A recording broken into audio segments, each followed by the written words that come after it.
It's been great teaching at Springfield High School because we have such a diverse population.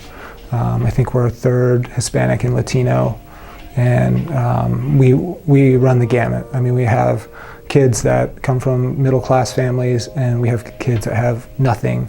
Students that have been through abuse and drugs and single-parent homes and kind of the worst high school upbringing that you can imagine.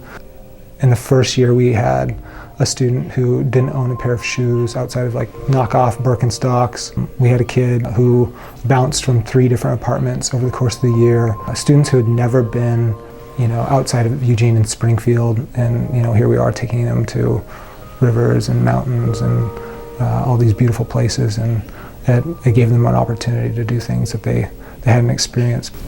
There's not forest. Where I live in Mexico, there's not forest. So, like my dad, when I told him, he didn't like it because he worked for the Forest Service. So his idea of me going outside into the forest was like, oh, it's gonna be not fun because my family doesn't do that.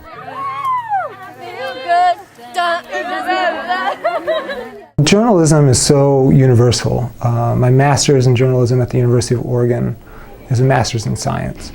You formulate hypotheses, you test them in the field, and you record your observations and come to conclusions. And that's what magazine journalism is. You come up with a story idea, you interview people, you cover events, you record your information, and then you make conclusions about the whole story. I really just want to give kids an opportunity to do something different than the regular run-of-the-mill high school experience. I would say that it's helped me find myself and my voice. In other classes, this is how you have to do it, and it's a set formula of how you're supposed to write. And here we're able to find ourselves and write how we want to write. The whole idea is to kind of form this AP Comp / environmental journalism class in which they learn how to write. They get to test the rigors of a college-like experience, but they go beyond that and create a product unlike anything, maybe anywhere.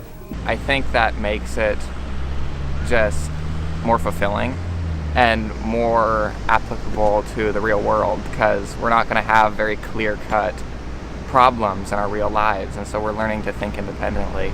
I've learned how to be myself and how to just express myself and not be afraid of what other people are thinking and what other people think of me.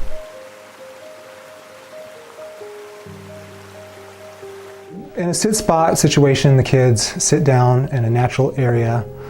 They focus on one natural object for 3 to 5 minutes. And the idea is that they get so in touch and connected that everything kind of falls away and their sensory experience gets enhanced, and they record that. After that, they come in a circle, they share them, and it's a good opportunity for confidence in addition to the writing. I no longer thirst for a passing letter grade, but hunger for a diet only the earth can provide. This quote-unquote class has not been the root of my problems, but rather a cane for my broken leg, or the glasses to my blinded vision.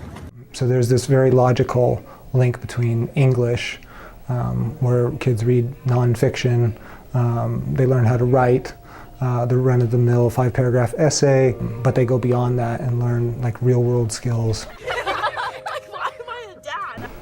I was talking with my wife after our last trip, and my wife has always been a big supporter of me, but we sat down and she said, you just have to keep doing this and keep fighting for this, because the self-reflection and the community building was the most important part.